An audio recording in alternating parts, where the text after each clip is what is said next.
일단 말이 나왔으니까 퍼플렉시티부터 한번 보도록 할게요.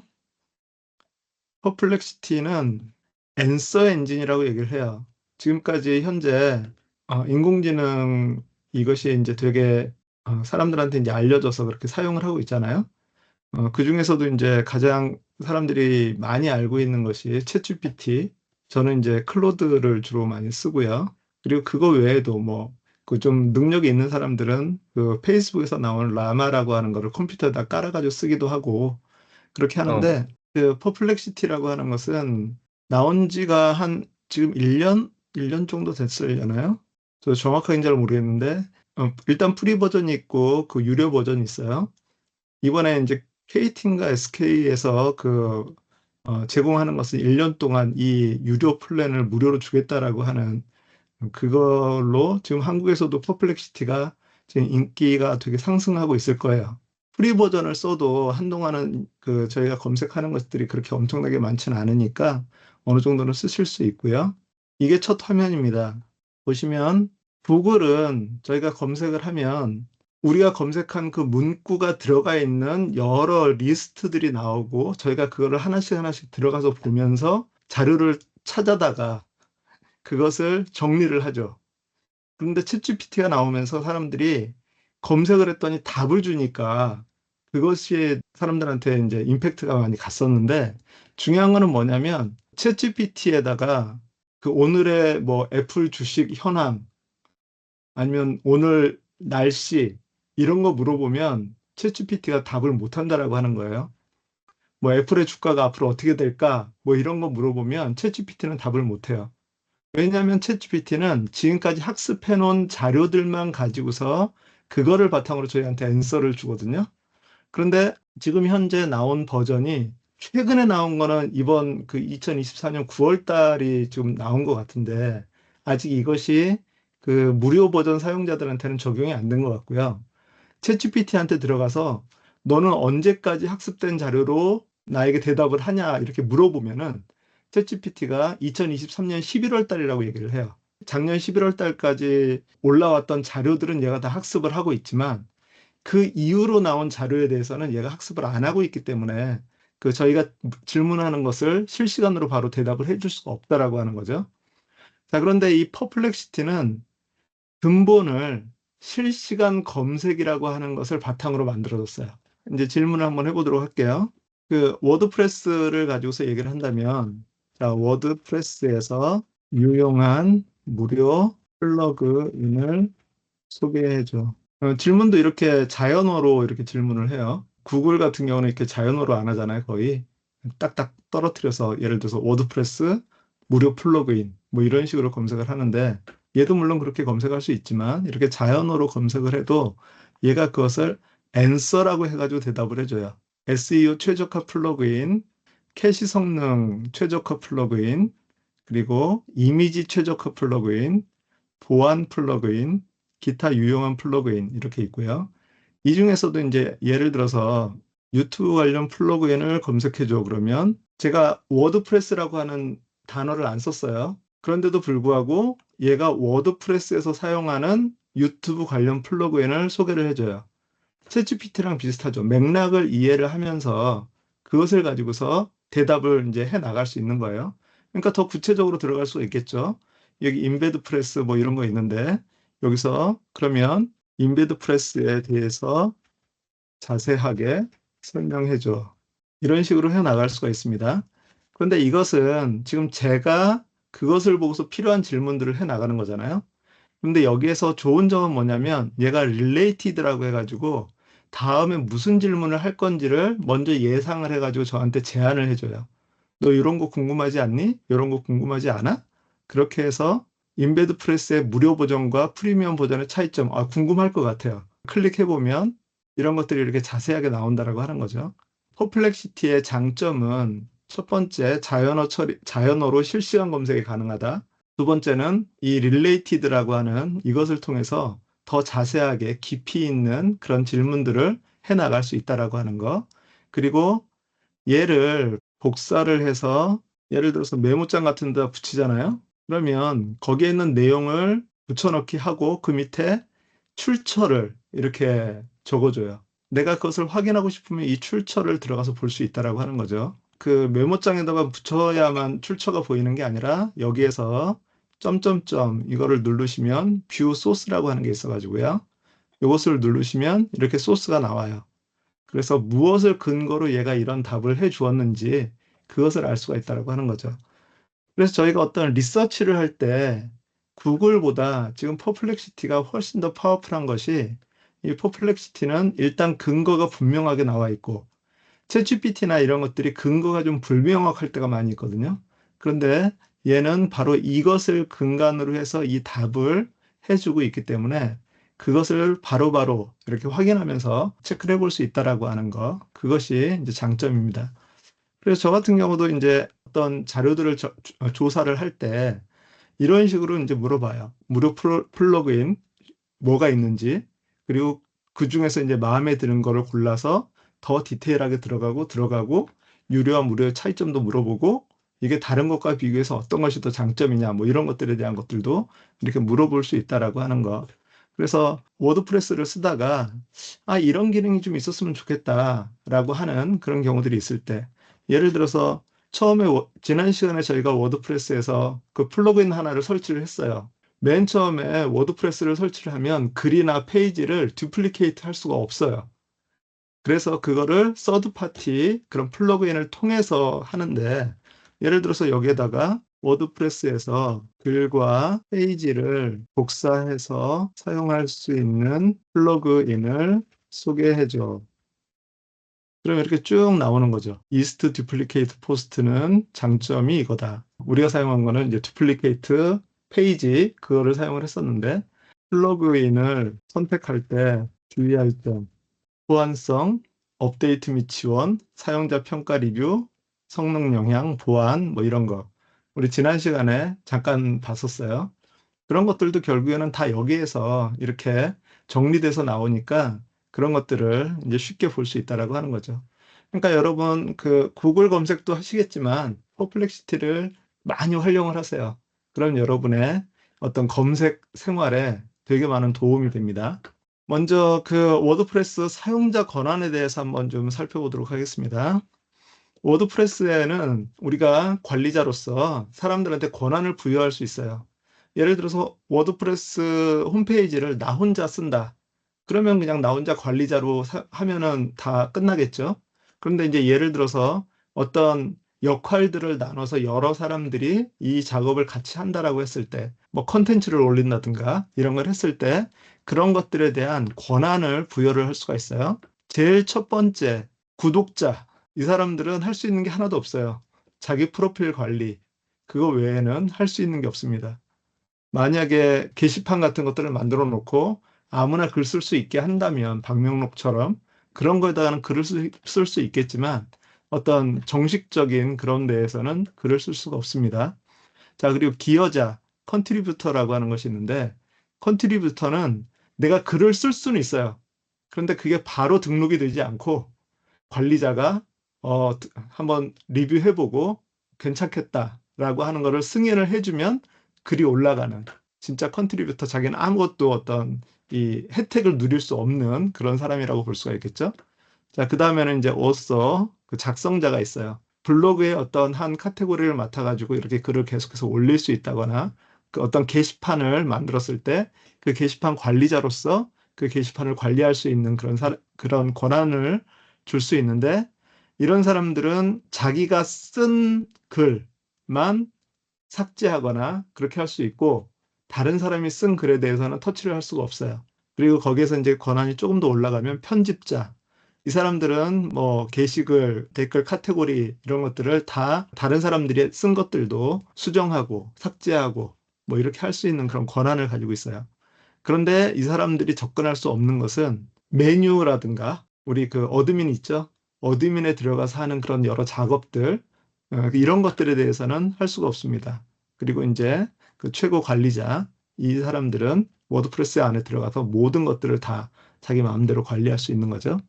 자, 그래서 저희는 기본적으로 내 홈페이지를 가지고 있다라고 하면 나는 관리자로서 작업을 할 거예요.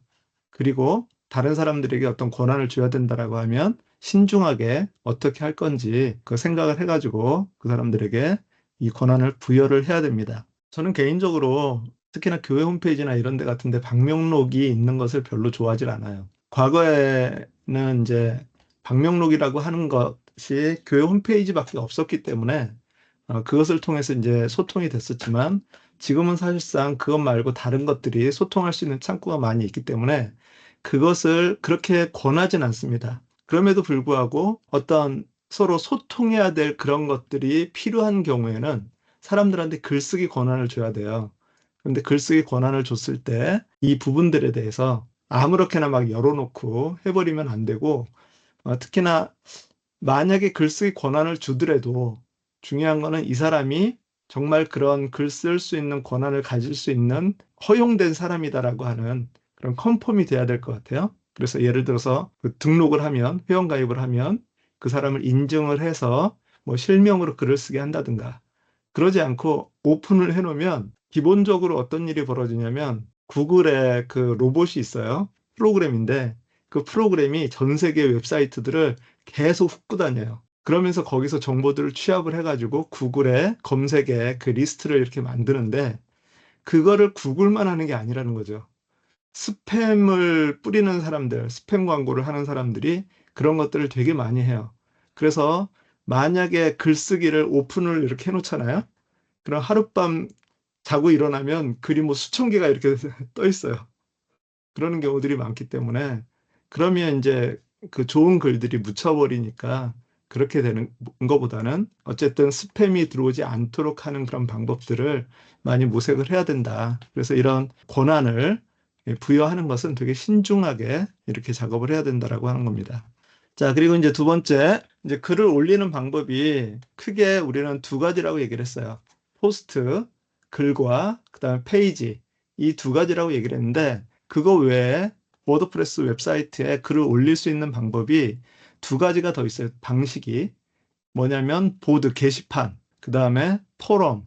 게시판이라고 하는 것은 어떤 면에서는 뭐 소통보다는 공지에 가까운 그런 뭐 교회 소식, 뭐 주보, 뭐 이런 것들을 게시판으로 따로 관리를 해서 하는 방법들이 있고 포럼이라고 하는 것은 되게 이제 활발한 피드백을 주고받는 그런 것들을 바탕으로 하죠.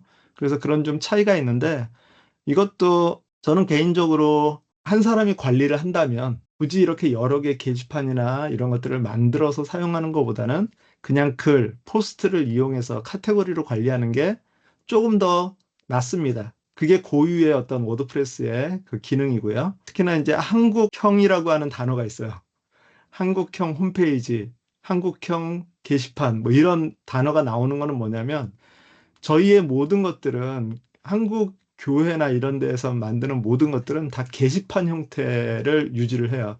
그래서 어떤 카테고리별로 이렇게 다 글을 분류해가지고 거기다 차곡차곡 쌓아놓는 그런 것들을 하는데 필요하긴 해요. 그리고 깔끔하기도 하고 쉽게 볼 수도 있고 그리고 그렇게 해놓으면 아까 얘기한 것처럼 그 권한을 줘가지고 한 사람이 그 게시판에 올라오는 모든 글에 대해서는 그 사람이 관리할 수 있도록 이렇게 분업을 해서 할 수 있는 그런 장점들도 있긴 있어요.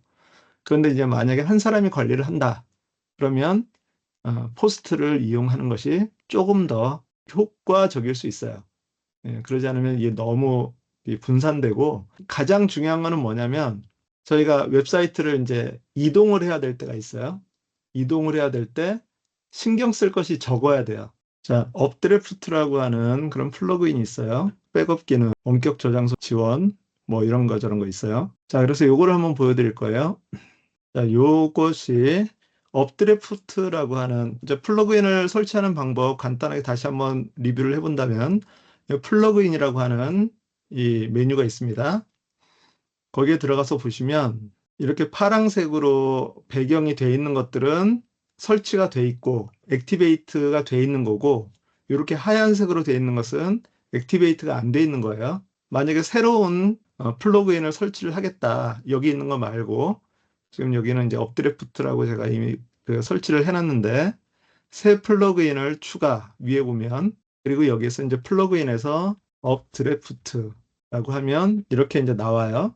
그래서 여기에서 다른 것처럼 지금 설치 누르고 나서 그다음에 활성화 누르면 이제 설치가 되는데 그렇게 이제 설치를 해놓고 나면 여기 설정에서 업드래프트 백업이라고 하는 데가 있어요. 그러면 여기에서 그 복원 백업 그래서 여기 지금 백업하기 누르면 백업이 되는데 이것을 만약에 드랍박스나 구글 드라이브나 이런 것들 외부 저장 공간을 클라우드를 가지고 계신다면 그쪽에다 백업을 해놓는 게 좋아요. 그래서 지금 저는 드랍박스를 선택을 하고 그러니까 단계가 첫 번째 업드래프트를 설치하고 활성화시킨 다음에 그리고 나서 설정에서 업드래프트 백업에 들어가 가지고 첫 번째 페이지 여기에서 바로 이걸 누르는 게 아니라 설정에 먼저 들어가신 다음에 드랍박스가 있으면 드랍박스를 선택을 하시고 저장을 하십니다. 일단 변경사항 저장. 그러고 나서 다시 여기를 들어가 보면 이제 드랍박스 인증할 수 있는 게 나와요.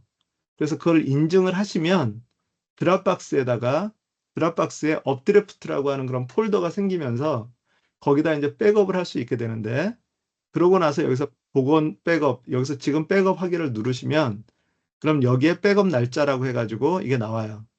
제가 좀 전에 백업을 한 겁니다. 자, 그러면 여기에 데이터베이스, 플러그인, 테마, 업로드, 필수 플러그인, 기타 이런 것들이 백업이 돼요. 그리고 나서 내가 이전하고자 하는 곳에 가셔가지고 그 호스팅에다가 워드프레스는 깔아야 돼요. 그리고 업드래프트 플러그인까지는 깔아주셔야 됩니다. 여기에서 똑같이 플러그인에서 업드래프트를 설치를 한 다음에 그러고 나서 설정해서 업드래프트 백업에 들어가시면 여기서 이제 복원이 있어요. 복원. 드랍박스를 연결을 하고 그러면 이 데이터베이스 이것을 내가 복원하겠다라고 하면 거기서 이제 가져다가 새로 싹 정리를 해서 해줘요. 그러니까 홈페이지를 이전할 때 저희가 이제 맨 첫 시간에 뭔 얘기를 했냐면 처음에 시작할 때는 좀 싼 곳에서 시작을 하십시오. 초기 비용을 줄이십시오라고 말씀을 드렸잖아요. 그래서 그거를 해보고 나서 거기서 다 만들어 놓고 그런데 여기서 내가 서비스가 영 불안하다. 그랬을 때는 이 업드래프트를 깔아가지고 이것을 통해서 다른 데로 이전을 하게 되면 간단하게 돼요. 그런데 이제 뭐를 말씀을 드리려고 하냐면 이런 보드나 포럼은 우리가 한 번 더 신경을 써야 돼요. 백업을 하는데. 그리고 게시판이 만약에 여러 개가 있다. 그러면 더 신경을 많이 써야 돼요. 그렇기 때문에 가능하면 컴팩트하게 홈페이지를 운영하는 것이 좀 도움이 된다라고 하는 걸 말씀을 드리기 위해서 그렇게 얘기를 했습니다. 그런데 이제 어쨌든 게시판의 유혹은 매력은 되게 크기 때문에 특히나 한국 사람들이 한국형 홈페이지를 만드는 데 있어서는 게시판을 무시하기가 좀 쉽지가 않아요. 그래서 가장 대표적인 게 이 K보드라고 하는 그 게시판이 있어요. 이것도 이제 플러그인인데 저는 개인적으로 무료 버전의 디자인이 너무 안 이뻐서 조금 그렇지만 그래서 레인보우를 한번 깔아봤는데 완벽하게 아름답다 뭐 그러지는 않아요. 그러나 이제 어쨌든 게시판을 이렇게 사용하실 수 있다라고 하는 거. 저 질문이 하나 있는데요. 저희 처음에 그 웹 호스팅 그 호스트 서비스를 구매를 할 때 네, 그 서비스 중에 홈페이지 백업 서비스가 있었잖아요. 네, 뭐 예. 일주일에 한 번 백업해 주는 것도 있고 네. 한 달에 한 번 백업해 주는 것도 있고 매일 해 주는 것도 있고 근데 그거랑 지금 이 서비스랑 같은 건가요? 차이가 나는 건 뭐냐면 네. 이 서비스는 제가 관리하는 거고 거기 호스팅에서 하는 서비스는 호스팅 업체가 관리하는 거예요. 예를 들어서 홈페이지가 어느 날 갑자기 작동을 안 해요. 어저께 내가 뭔가를 설치를 했는데 오늘 가서 들어가려고 보니까 작동을 안 하는 경우들이 있어요. 그래서 그 호환성이라고 하는 게 되게 중요해요. 여기 이제 호환성 테스트라든가 또는 홈페이지의 그 건강 상태 이런 것들을 체크해 주는 게 있는데 거기에서 보면 제일 먼저 나오는 게 뭐냐면 사용하지 않는 플러그인을 삭제하십시오라고 나와요. 아까 여기도 그 사용하지 않는 거 두 개가 있었는데 그런 걸 삭제를 하는 것이 일단은 좋고요. 그리고 그 플러그인을 설치를 할 때 많은 사람들이 쓰고 있는지 이제 그거 제가 보라고 제가 세 가지 말씀을 드렸잖아요.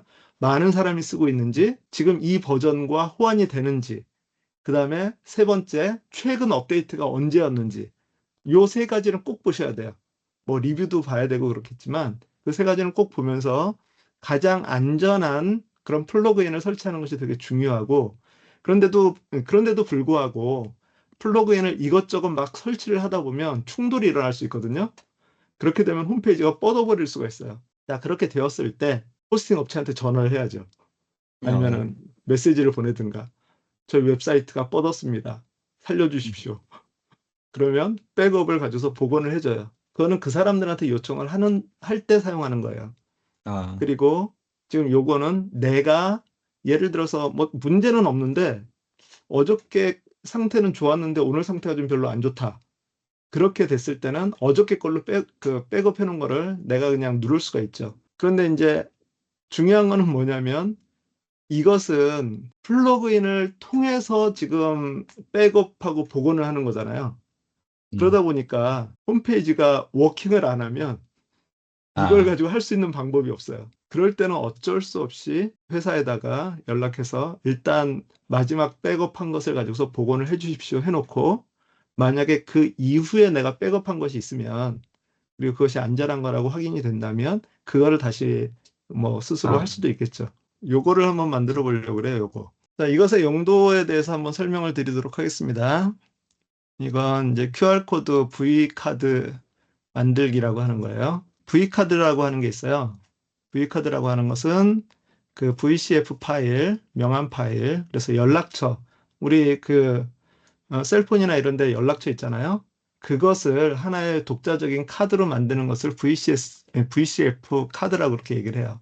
그러니까 V카드. 그래서 이것은 이제 주로 이름, 전화번호, 이메일 주소, 생년월일, 생일, 뭐 웹사이트 링크 이런 것들을 포함한 디지털 명함이라고 얘기를 해요. 자, 얘네들을 어디다 쓰느냐? 요렇게 써요. 제가 링크를 하나 카톡에 올려놨습니다. 이거를 셀폰 카톡으로 한번 눌러보세요. 그러면 이런 페이지가 나오는데 이렇게 넓게는 안 보이겠죠? 이렇게 보이겠죠? 예, 이 상태에서 연락처에 추가라고 하는 버튼을 누르시면 여러분의 주소록에 연락처에 제 연락 링크가 들어갑니다. 어디다 쓸까요?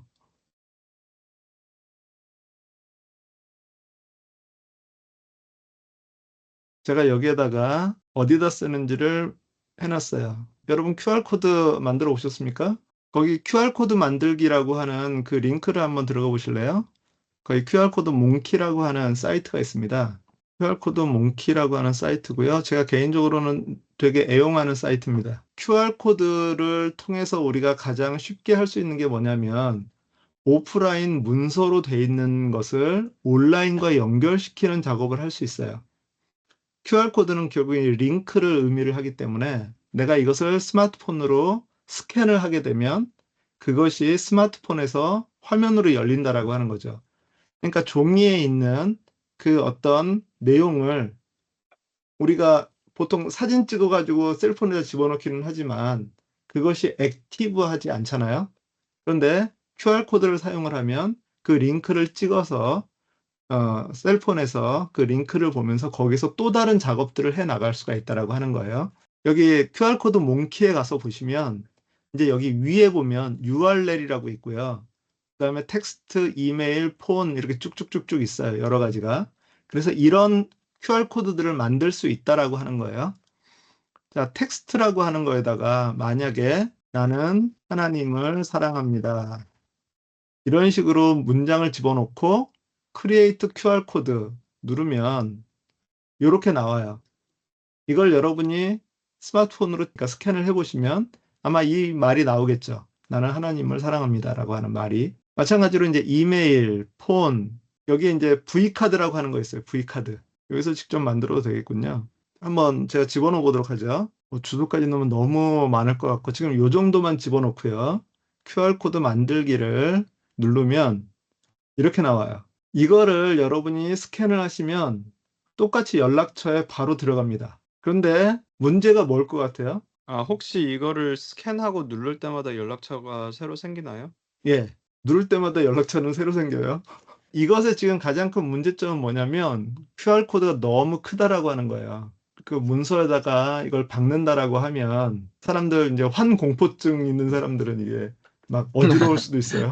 그리고 중요한 거는 뭐냐면 QR코드는 다 사각형으로 돼 있어요. 물론 이제 여기에서 그 커스터마이즈 해가지고 이렇게 동그라미로 바꿀 수도 있어요. 그러나 어떤 특정한 그 가운데 점이 인식이 돼야 이 QR코드가 인식이 돼요. 이게 기본적으로는 이렇게 네모로 돼 있기 때문에 장점은 뭐냐면 확대를 해도 깨지는 게 없어요. 축소를 해도 어느 정도까지는 깨지지 않고 그대로 그 모양을 유지를 해요.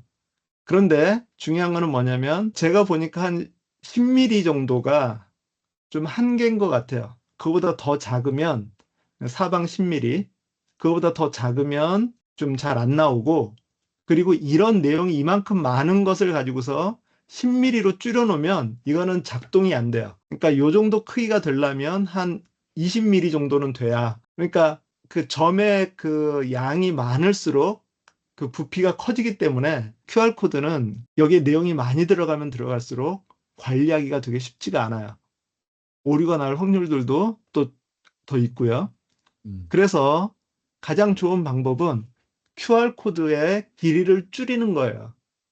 QR코드의 길이를 줄여서 글자 수가 작으면 작을수록 좀 더 넉넉하게 이것을 만들 수가 있다라고 하는 거죠. 자, 그래서 URL로 요것이 제가 만든 그 V카드의 주소거든요. 이거보다 더 짧게 만들 수도 있겠죠. 여기서 일단은 맨 끝에 슬래시는 필요 없어요. 그러니까 슬래시 지우고 앞에 도메인은 어쩔 수 없는 거고 뒤에 있는 요 부분 이거는 이제 페이지 주소인데 여기서 이제 보시면 여기 페이지에 여기에 보시면 주소가 있어요. 링크. 이게 주소인데 이 주소를 여기다 이제 집어넣은 거죠. 자, 그래서 이렇게 하게 되면 이렇게 간단하게 나와요. QR코드가. 그러면 내가 이것을 관리하기가 되게 좀 더 편하다라고 하는 거죠. 자, 그리고 QR코드의 단점은 아까 그 QR코드로 되어 있는 그것의 단점은 찍으면 주소록으로 들어간다라고 하는 거죠. 그래서 내가 주소록에 들어가서 그걸 확인을 해야 되는데 근데 일단은 요것을 지금 찍으면 이 페이지가 나타나는 거잖아요. 그러면 일단 내 얼굴도 나오고 내가 주고자 하는 그런 정보들이 여기 나와 있으니까 여기서 바로 내가 전화하겠다라고 하면 전화할 수 있고 내가 이 정보가 필요하다라고 하면 연락처에 추가할 수 있는 거죠. 그러니까 그런 선택권도 주고 더 깔끔하게 볼 수 있다라고 하는 점도 장점이 있어요. 그래서 명함에다가 요거를 가지고서 QR코드를 만들어서 거기다 명함에다가 붙이고 실제 내가 웹사이트가 있잖아요. 저희는 호스팅하는 웹사이트가 있으니까 거기에다가 요 페이지를 하나 만들어서 이렇게 놔두면 된다라고 하는 거. 페이지로 한번 가보세요. 거기 보시면 기언팍이라고 있습니다. 기언팍에 duplicate this 있죠? 그거를 한번 눌러보세요. 그래서 본인 거를 하나씩을 만드십시오. 네, 이렇게 이제 드래프트가 되면 여기에 에디트 눌러가지고 그 안에 들어가셔서 맨 위에 여기에 이름이 있으니까 이 이름을 먼저 본인 이름으로 바꾸시고요. 그리고 세이브를 먼저 한번 해보세요. 사진을 이렇게 클릭을 하시면 리플레이스라고 있어요. 리플레이스 누르시면 여러분들은 이제 다 업로드를 하시면 되겠지만 사진이 준비가 안 되신 분은 뭐 미디어 라이브러리에서 아무거나 여기 예쁜 아가씨가 하나 있네요. 이런 사진으로 한번 바꿔보세요. 그리고 셀렉트. 그러면 사진이 바뀌는 거고 이름 바꾸시고 전화번호 바꾸시고 요거는 이제 아이콘은 인스타그램, 유튜브 그렇게 돼 있는데 이 부분에 대해서 제가 좀 이따 한번 설명을 드릴게요. 참고로 이거를 하려면 연락처에 추가라고 하는 거를 하려면 그러니까 V카드를 따로 만들어야 돼요. 파일을. 그 부분에 대해서는 제가 여기다가 써놨습니다. V카드 만드는 방법. 이거는 이제 컴퓨터에서나 아니면 셀폰에서나 이 카드를 만들어서 그 연락처 이 프로그램에서 카드를 만들어서 이렇게 다운을 받아야 돼요. 그러니까 이 부분은 조금 쉬운 부분은 아니니까 좀 이따 제가 설명만 좀 드릴 테니까요. 그 설명 들으시고 그러고 나서 이제 숙제 개별적으로 한번 해보시면 좋겠고요. 일단은 여기에 이름 바꾸시고 전화번호, 뭐 이메일, 나머지 부분도 바꾸실 수 있으시면 바꾸시고 그리고 다 되신 분은 저장을 한번 해보시고요. 여러분은 세이브라고 안 돼 있겠네요. 퍼블리시라고 돼 있나요? 위에? 네네. 그 save draft는 했고요. 예. 그 publish 버튼 아직 안 눌렀습니다. 퍼블리시를 누르시면 그리고 여기에 그 링크 부분 있죠, 링크. 요 링크를 클릭하셔가지고 여러분이 좋은 걸로 바꾸시면 됩니다. 참고로 하시면서 들으시면 이제 이 부분을 여기 이제 퍼머링크라고 이렇게 나와 있어요. 여기 워드프레스 포스트 요소 및 퍼머링크라고 하는 여기를 보시면 주소를 만드는 방법이 몇 가지가 있거든요. 그래서 일반적으로 사용하는 구조가 포스트의 이름, 그러니까 이건 이제 포스트의 경우 도메인 있고 그리고 포스트 네임을 하거나 포스트 네임이라고 하는 것은 그 글 제목을 말하는 거죠. 그리고 또는 그렇게 하거나 아니면 카테고리 슬래시하고 포스트 네임을 하거나 아니면 연도, 날짜, 그리고 포스트 네임을 하거나 그리고 요거 외에 한 가지가 더 있는데 번호, 도메인에 어떤 포스트 내가 몇 번째 글이냐라고 하는 간단한 것을 사용하는 방법이 있어요. 그래서 예를 들어서 지오미션의 블로그 이거를 클릭을 해보시면 여기에 이제 이게 주소예요. geomission.org 슬래시 하나님이 대시 주신 대시 재능과 대시 소명 뭐 이렇게 요 제목인데 여기서 스페이스가 들어간 거는 다 대시로 바뀌어가지고 나와 있는 거거든요. 자, 그래서 요것은 이 퍼머링크 요거는 이 제목을 가지고서 만든 퍼머링크라고 볼 수 있어요. 자, 그런데 이거를 왜 이렇게 복잡하게 하느냐? 검색을 할 때 도움이 돼요. 웹사이트를 검색할 때. 쉽게 말해서 여기다 그냥 이게 숫자만 있으면 되게 편하죠. 뭐 132 이래버리면 링크가 되게 간단하지만 그러면 이제 검색할 때 구글에서 이렇게 서치할 때 좀 안 나와요. 그런데 이제 이런 식으로 몇 개 단어들이 이렇게 나와 있으면 그걸로 인해서 검색이 좀 더 잘 된다라고 하는 SEO 마지막 날 할 거 그것에 이제 한 그 수단이에요. 예를 들어서 이제 그 날짜가 중요한 경우들이 있어요. 시기에 따라서 이렇게 하는 경우 그런 경우는 여기다 연월을 표시하고서 제목을 집어넣고 카테고리가 중요하다라고 하면 카테고리를 집어넣고 포스트 네임을 하고 그리고 그러지 않으면 그냥 포스트 이름만 이렇게 해가지고 만드는 이런 이 링크가 있어요. 이걸 이제 퍼머 링크라고 그러고 그리고 얘 같은 경우는 이제 이렇게 돼 있잖아요. 그런데 가운데 대시 있는 게 내가 마음에 안 들어요. 이거는 지금 자동으로 만들어주는 거거든요. 여기 설정에서 설정에 들어가서 고유 주소라고 하는데 들어가 보시면 일반적으로 이렇게 번호만 있어요.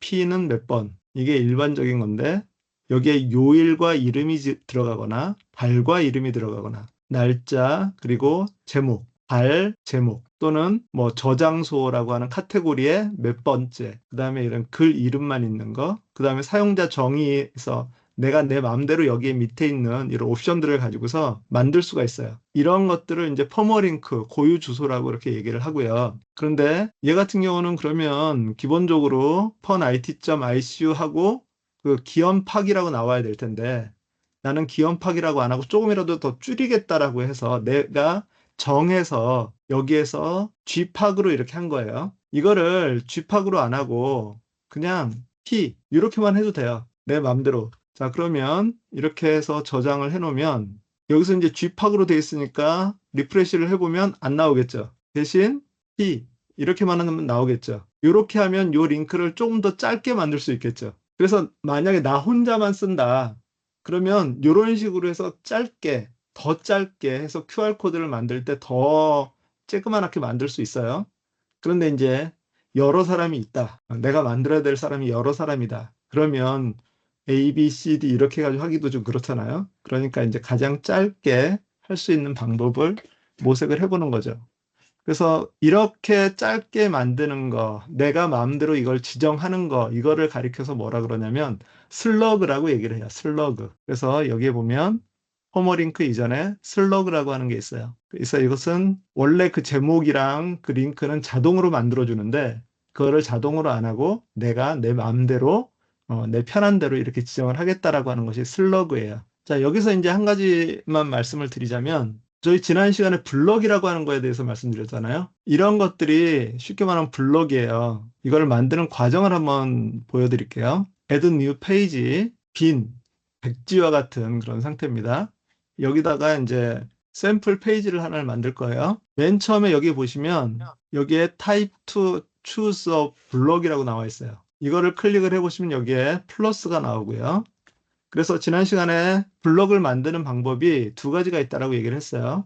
첫 번째 여기 add 블럭을 눌러서 여기에서 browse all 해가지고 여기에서 이렇게 고르는 방법 이게 다 블럭이니까 그리고 두 번째는 카덴스라고 하는 테마를 사용을 하셨을 때는 위에 디자인 라이브러리라고 하는 것이 있으니까 이거를 보면서 실질적으로 여기에 나와 있는 그런 종류들을 골라서 사용하는 거. 자, 히어로라고 하는 것이 페이지의 맨 위에 올라가 있는 그런 대표적으로 한 방 빡 때리는 그거예요. 요거를 한번 보도록 할게요. 자, 미주 한인교회 홈페이지의 첫 페이지를 구성을 하려고 제가 한번 대충 이렇게 한번 만들어 놔봤어요. 자, 요거를 가지고서 우리가 한번 구성을 한번 해보도록 하죠. 자, 그래서 맨 처음에는 배너, 이게 히어로예요. 이것이 이제 들어가는데 배너에다가 교회 핵심 비전에 대한 문구를 집어넣을 거예요. 자, 그래서 뭐 이런 거 하나. 그래서 여기다가 미리 이렇게 자료를 해놓으면 하나님의 사랑으로 세상을 밝히는 등대교회. 뭐 이렇게. 자, 그리고 밑에 보면 또 영어, 또 쬐그마한 글이 있잖아요. 이거 뭐 만들어야 되겠죠? 자, 그럴 때는 디플 트랜슬레이션 가가지고 그 미국에서 홈페이지를 만들 때는 한글 영어를 같이 집어넣는 게 좋은데 한글 따로 한글 페이지들 따로 영어 페이지 따로 이렇게 하는 방법도 있고요. 아니면 저는 이제 개인적으로 부류가 그렇게 완벽하게 동등하지 않으면 그냥 한쪽을 좀 강조하고 나머지를 이렇게 사이드로 하는 것도 괜찮다라고 봐요. 그래서 이런 거에서 이렇게 집어넣고 그 다음에 뭐 콜 투 액션 이거는 뭐 더 자세히 보기 뭐 이런 식으로 해가지고 이건 버튼이에요. 그래서 여기에 링크가 있거든요. 그래 링크를 달아가지고 예를 들어서 https it.icu/하고 about 나중에 이런 페이지를 만들 거다 라고 해가지고 이렇게 만들어 놓을 수도 있고 히어로가 이제 만들어졌어요. 처음에. 자, 그 다음에는 예배 링크, 유튜브 실시간 스트리밍 링크를 연결을 했으면 좋겠다. 그래서 바로 여기에 유튜브가 바로 뜰 수 있도록. 자, 그래서 여기에 또 누르시고 플러스 누른 다음에 자, 여기서는 이걸 가져다가 비디오 이렇게 하면 이 비디오를 가져올 수 있어요. 프로는 안 된다 그랬죠. 반쪽만 있는 것이 좋을 것 같아서 찾고 있는데 요거. 근데 이제 이렇게 있으면 좀 보기 안 좋잖아요.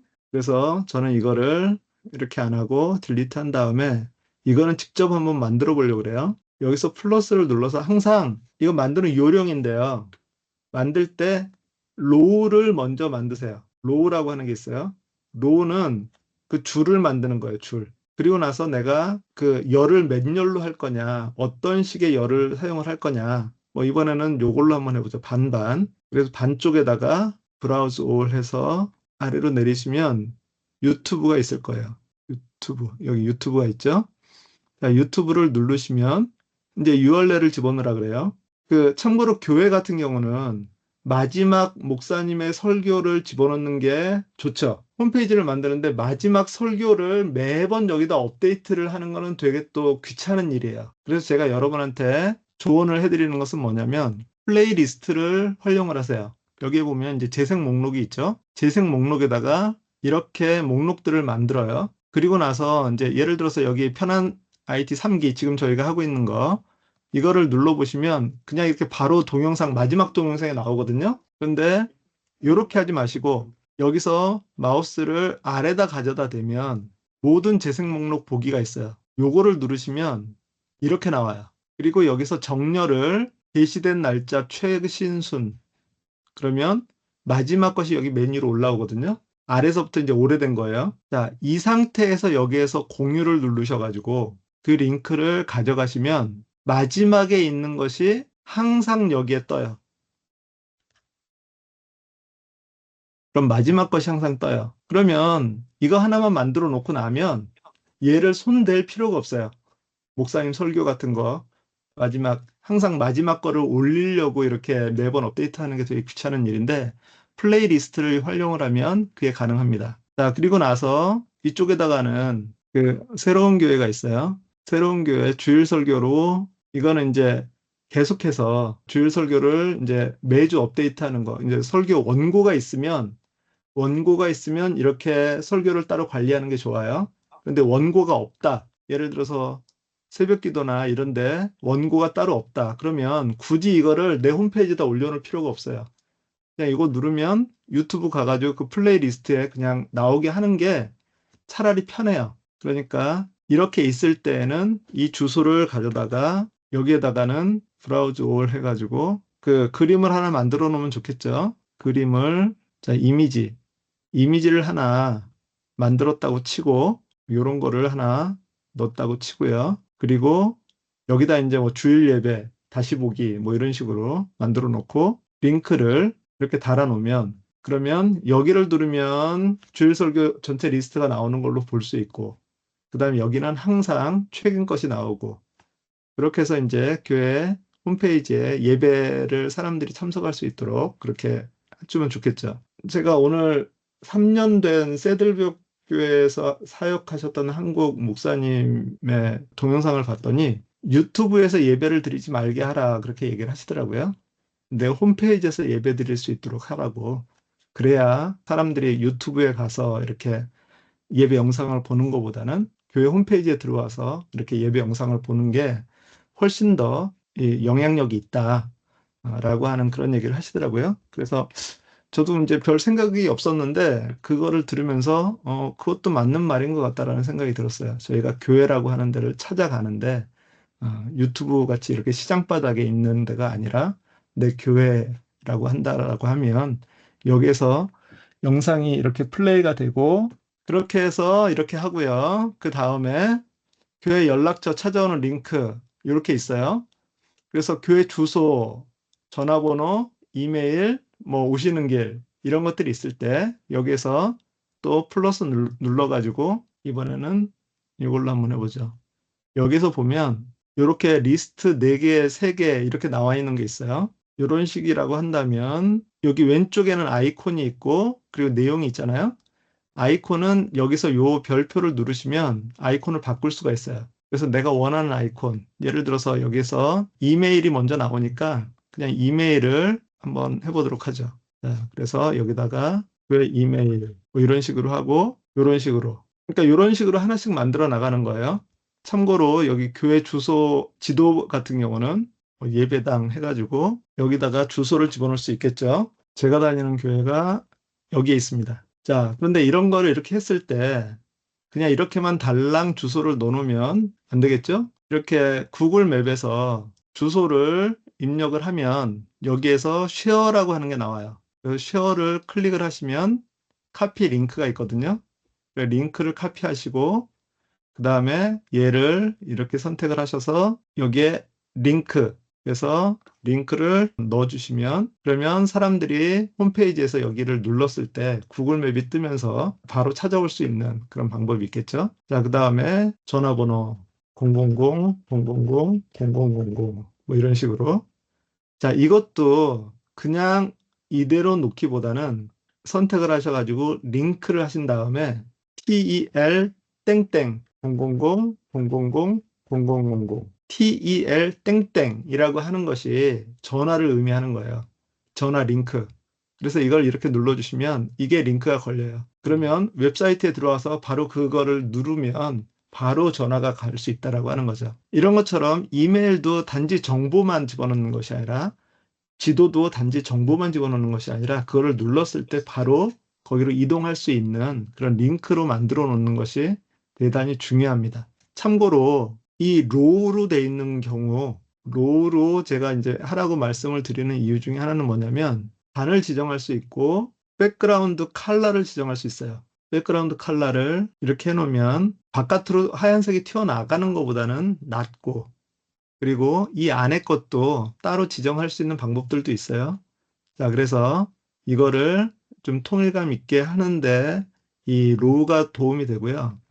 그리고 여기에서 이런 부분들이 있어요. 패딩, 마진. 지난 시간에 한번 얘기를 했었는데 패딩은 여기에서부터 안쪽으로의 공간이고 마진은 여기서부터 바깥쪽의 공간이라고 그렇게 얘기를 했어요.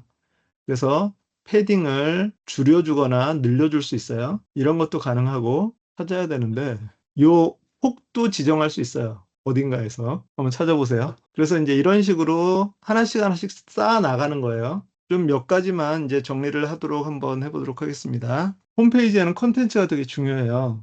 컨텐츠가 중요한데 저희가 이 페이지랑 내가 어떤 글을 포스트에다가 많이 이렇게 충분하게 집어넣기가 쉽지가 않잖아요. 그래서 작년 올해 그 유튜브에서 가장 많이 나오는 것들 중에 하나가 그 블로그 자동화라고 하는 그런 내용들을 되게 많이 했었어요. 읽기 자료로 보내드린 그 프롬프트 엔지니어링이라고 하는 게 있어요. 이 부분은 여러분 꼭 한번 읽어보십시오. 그래서 여기에 프롬프트 엔지니어링에 이것을 통해서 여러분이 도움을 많이 받으실 수 있고요. 참고로 제가 샘플로 하나를 만들어 놨어요, 여기. 저희가 블로그 글을 작성을 할 때 프롬프트로 인공지능을 통해서 블로그 글을 도움을 받을 수 있어요. 처음부터 끝까지 내가 쓰는 것도 좋지만 초안을 좀 빨리 만들고 그거를 내가 다듬어서 블로그 글을 작성하는데 도움이 될 수 있어요. 자, 그런데 그렇게 할 때 어떻게 하냐면 이게 가장 기본적인 거 그 몇 가지만을 제가 적어놨는데 다음 내용을 참고로 해서 블로그에 올릴 글을 작성해줘. 뭐를 만들 거라고 하는 것을 이제 분명하게 얘기를 해줬어요. 그 다음에 이제 역할을 부여를 해요. 역할은 그 인공지능한테 역할을 부여하는 거예요. 너는 기독교 신앙에 바탕을 둔 교회 성장 전문 컨설턴트야. 교회에서 발생하는 여러 문제들에 대한 해안을 가지고 있고 교회가 앞으로 나아가야 할 방향성에 대한 비전도 제시하며 여러 교회를 도와주고 있어. 라고 해서 컨설턴트라고 하는 역할을 AI한테 부여를 했습니다. 그 다음에 내가 이제 블로그를 작성을 할 건데 그 내용이 뭐냐면 팬데믹을 거치며 오프라인보다 온라인 예배를 선호하는 젊은 세대에게 오프라인 예배의 중요성을 알리고 다시 교회로 나올 수 있도록 안내하는 아이디어를 10가지를 제시해달라고 요청을 했습니다. 그리고 요청 사항에는 몇 가지를 요청을 했어요. 이런 식으로 만들어줘. 서문에 글의 취지를 작성해주고 블로그 글에 적당하도록 2000자 분량으로 작성해주고 그리고 문체는 문어체로 하되 딱딱하지 않은 문체를 사용해달라. 이게 좀 어려운 말인데 그리고 글을 읽는 독자를 기존 교회 리더십이 있는 사람으로 해줘. 그래서 뭔가 리포트할 수 있는 그런 것처럼. 그리고 제한사항, 세상에서 유행하는 이벤트성 행사는 지양해줘. 파티를 연다. 뭐 이렇게 하면 젊은 사람들 올 거 아니에요? 그런데 그런 거 지양해달라고 하고 또 근거가 불분명한 내용은 포함시키지 말고 근거가 있는 내용을 참고할 링크를 제시해달라고 이렇게 얘기를 하면 얘가 좀 더 신중하게 그렇게 대답을 해요. 자, 그렇게 해서 챗GPT 무료 버전한테 물어봤더니 이런 식으로 글을 써줬어요. 이런 걸 통해서 우리가 일단은 아이디어를 얻을 수 있고 초안을 작성할 수 있다라고 하는 거죠. 자, 클로드에서는 이렇게 했어요. 여기에는 이제 존경하는 교회 지도자 여러분이라고 해가지고 소드를 꺼내면서 그 사람들을 타겟으로 이렇게 작성을 하는 것을 볼 수가 있어요. 저는 이제 노션 AI를 사용을 하는데 노션 AI가 오늘 보니까 클로드를 사용하고 있더라고요. 내용이 똑같아요. 자, 그래서 이런 거를 통해서 어떤 내가 리서치 하는데 도움을 받을 수 있어요. 자동화를 가지고서 구글 시트와 그리고 메이크닷컴이라고 하는 자동화를 가지고서 이런 것들을 한번 만들었어요.